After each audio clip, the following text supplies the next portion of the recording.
2 வாரங்களுக்கு முன்னர் உங்களுக்கு நினைவிருக்கும், உறவுகளுக்கு நினைவிருக்கும் நினைக்கிறேன். பேசுகின்ற பொழுது ஒரு விடயத்தை குறிப்பாக சொல்லியிருந்தேன்.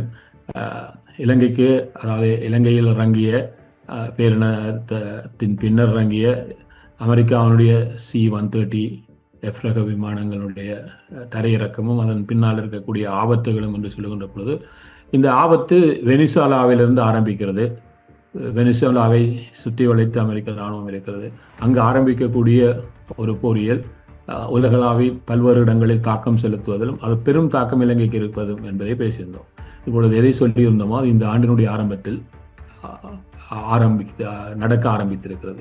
அதாவது வெனிசுலா மீது ஒரு தாக்குதலை வேகமாக நடத்தி, வெனிசுலாவை முழுமையாக அமெரிக்க இராணுவம் தன்னுடைய கட்டுக்குள் கொண்டு வரவில்லை. ஆனால் அமெரிக்காவில் வெனிசுலான முக்கிய இலக்கு வைக்கப்பட்டு அந்த நகர்வு நகர்த்தப்பட்டு, குறிப்பாக இப்பொழுது இருக்கக்கூடிய வெனிசுலானுடைய அதிபராக இருக்கக்கூடிய ஜனாதிபதியாக இருக்கக்கூடிய நிக்கோலஸ் மடோரோவும் அவருடைய மனைவியும் அவருடைய தங்குமிடத்தை குறிவைத்து நகர்ந்த படைகள் தரையினூடாக நகர்ந்து அவரை கைது செய்து அங்கிருந்து அகற்றி அருகில் இருக்கக்கூடிய அமெரிக்காவினுடைய ஒரு கடற்படை கப்பலில் அவரை ஏற்றியிருக்கிறார்கள்.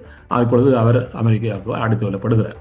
இதை கடந்து அடுத்து என்ன நடைபெறும் வெனிசுலாவில்? இப்பொழுது நான் சொன்னேனே, வெனிசுலா உலகத்தில் இருக்கக்கூடிய நாடுகளில் 32வது நிலப்பரப்பு ரீதியாக 32வது பெரிய நாடு, 3 கோடி மக்களை கொண்டிருக்கக்கூடிய நாடு. ஆகவே அந்த 32வது இடத்தில் இருக்கக்கூடிய நிலப்பரப்பை கொண்ட ஒரு நாட்டை முழுமையாக கட்டுப்படுத்துவது என்பது நிறைய இராணுவத்தை தரை ரீதியாக இறக்க வேண்டிய டைம் ஏற்படும். அவ்வாறான நிலைமை இதுவரை நடைபெறவில்லை.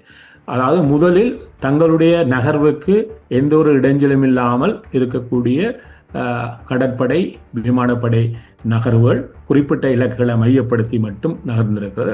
அதை தங்களுக்கான வாய்ப்பான சூழலை தரையினூடாக நகர்ந்த படைகள், இறக்கப்பட்ட படைகள் நகர்ந்துதான் மெடோரோவை கைது செய்து கொண்டு வந்திருக்கிறார்கள்.